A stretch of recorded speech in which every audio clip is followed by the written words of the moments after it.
ത്രിയേക ദൈവത്തിൻ്റെ അതിപരിശുദ്ധ നാമം വാഴ്ത്തപ്പെടുമാറാകട്ടെ.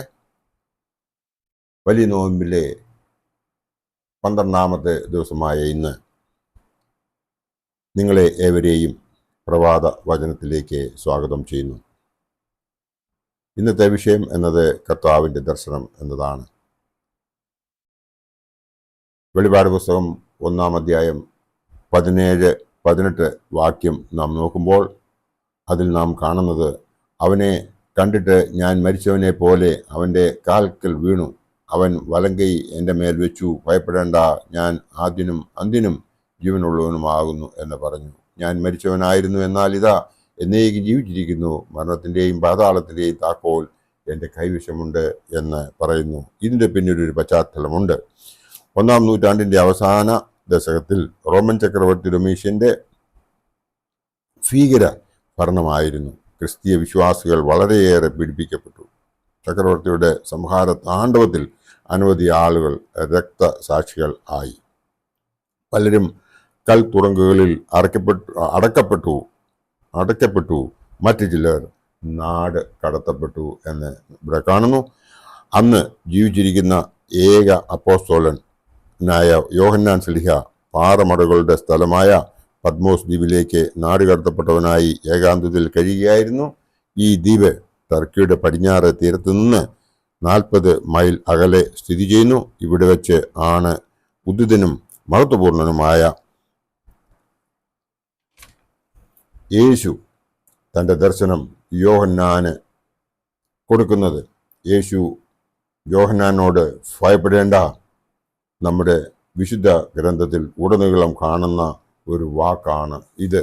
ആ അവസരത്തിൽ നമുക്ക് മനസ്സിലാകുന്നത്, സർവാധിപതിയായ ആ യേശു, ഉദ്ധിതനായ ആ യേശു യോഹന്നാൻ ശ്ലീഹായോട് പറയുകയാണ്, ഭയപ്പെടേണ്ട എന്ന്.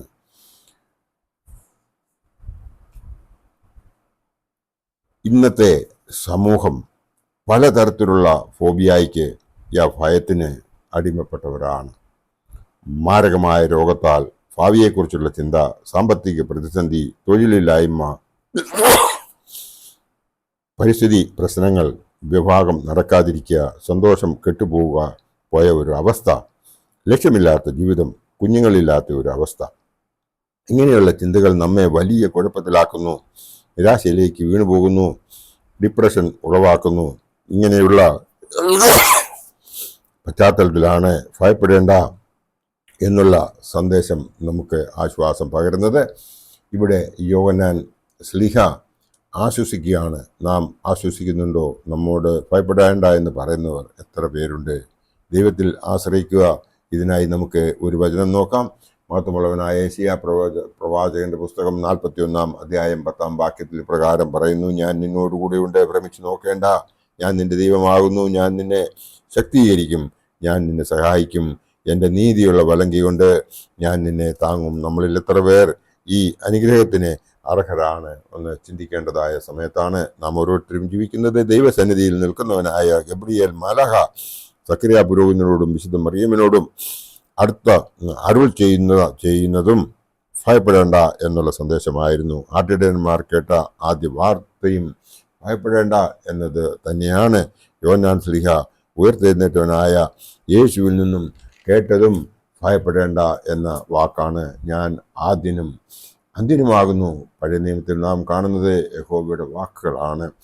മഹത്വമുള്ളവനായ യെശയ്യാ പ്രവാചകന്റെ പുസ്തകം 44-ാം അധ്യായം 6-ാം വാക്യത്തിൽ പ്രകാരം പറയുന്നു, ഇസ്രായേലിന്റെ രാജാവായ യഹോവ, അവന്റെ വീണ്ടെടുപ്പുകാരനായ സൈന്യങ്ങളുടെ യഹോവ ഇപ്രകാരം അരുളി ചെയ്യുന്നു, ഞാൻ ആദ്യനും അന്ത്യനും ആകുന്നു, ഞാനല്ലാതെ ഒരു ദൈവവുമില്ല. അടുത്തത്, ഇസ്രായേലേ എൻ്റെ വാക്ക് കേൾക്ക എന്ന് പറയുന്നു. മഹത്വമുള്ളവനായ യെശയ്യാ പ്രവാചകന്റെ പുസ്തകം 48-ാം അധ്യായം 12-ാം വാക്യത്തിൽ പ്രകാരം പറയുന്നു, യാക്കോബേ, ഞാൻ വിളിച്ചിരിക്കുന്ന ഇസ്രായേലേ, എൻ്റെ വാക്കുകൾ കേൾക്ക, ഞാൻ അനന്യൻ, ഞാൻ ആദ്യനും ഞാൻ അന്ത്യനുമാകുന്നു. ഞാൻ മരിച്ചവനായിരുന്നു. ഈ വാചകത്തിൽ വളരെ പ്രാധാന്യമുണ്ട്. മറ്റാരും തന്നെ ഉയർത്തെഴുന്നേറ്റിട്ടില്ല, വേറെ ഒരു ദൈവവും ഉദ്ധിതനായിട്ടില്ല എന്നതാണ്.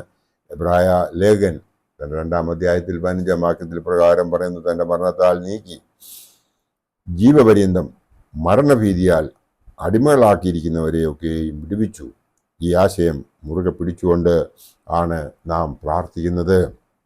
കർത്താവേ, നിന്റെ മരണത്താൽ ഞങ്ങളുടെ മരണം മാഞ്ഞു പോകാനായിട്ട് നിന്റെ സ്നേഹം നിന്റെ സ്ഥാനത്ത് നിന്ന് ഞങ്ങളുടെ അടുക്കൽ നിന്നെ ഇറക്കി കൊണ്ടുവന്ന് ഞങ്ങളോട് കരുണ ചെയ്യണമേ എന്നാണ് നമ്മുടെ സന്ധ്യാപ്രാർത്ഥനയിൽ നാം പ്രാർത്ഥിക്കുന്നത്. മരിച്ചവനായിരുന്നു എന്നതിനോട് ആ പ്രസ്താവനയോട് കൂട്ടിച്ചേർക്കുന്നത് ഇതാ ഞാൻ എന്നേക്കും ജീവിച്ചിരിക്കുന്നു എന്നുകൂടിയാണ്. പൗലോസ്ലീഹ വിശേഷിപ്പിക്കുന്ന അവസാനത്തെ ശത്രുവായ മരണത്തെയും പരാജയപ്പെടുത്തി തൻ്റെ ദൗത്യം പൂർത്തീകരിക്കുന്ന കർത്താവിനെയാണ് നാം ഇവിടെ കാണുന്നത്. ഉത്തമ ക്രിസ്തു വിശ്വാസിക്ക് മരണത്തെ ഭയമില്ല.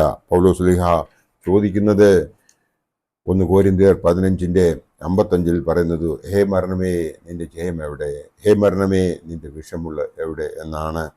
1 കൊരിന്ത്യർ 15:56 57 വാക്യത്തിൽ പറയുന്നത്, മരണത്തിൻ്റെ വിഷമുള്ള പാപത്തിൻ്റെ ശക്തിയോ ന്യായപ്രമാണം, നമ്മുടെ കർത്താവായ യേശു ക്രിസ്തു മുഖാന്തരം നമുക്ക് ജയം നൽകുന്ന ദൈവത്തിന് സ്തോത്രം എന്നാണ് ഈ വേദഭാഗത്ത് പറയുന്നത്. നമ്മുടെ ജീവിതശൈലിയെ തിരുത്തി നമുക്ക് കർത്താവിൻ്റെ ദർശനത്തിനായി കാത്തിരിക്കാം. അതിനായി നമുക്ക് ഒരു വേദഭാഗം കൂടെ നോക്കാം. വെളിപാട് പുസ്തകം 3-ാം അധ്യായം 20-21 ഭാഗം. ഞാൻ വാതിൽക്കൽ നിന്ന് മുട്ടുന്നു, ആരെങ്കിലും എൻ്റെ ശബ്ദം കേട്ട് വാതിൽ തുറന്നാൽ ഞാൻ അവൻ്റെ അടുക്കൽ ചെന്നു അവനോടും അവൻ എന്നോടും കൂടി അത്താഴം കഴിക്കും. ജയിക്കുന്നവനെ ഞാൻ എന്നോടുകൂടെ എൻ്റെ സിംഹാസനത്തിൽ ഇരിപ്പാൻ വരം നൽകും. ഞാനും ജയിച്ചു എൻ്റെ പിതാവിനോടുകൂടെ അവൻ്റെ സിംഹാസനത്തിൽ ഇരിക്കുന്നത് പോലെ തന്നെ എന്ന് ഇവിടെ നാം കാണുന്നത്.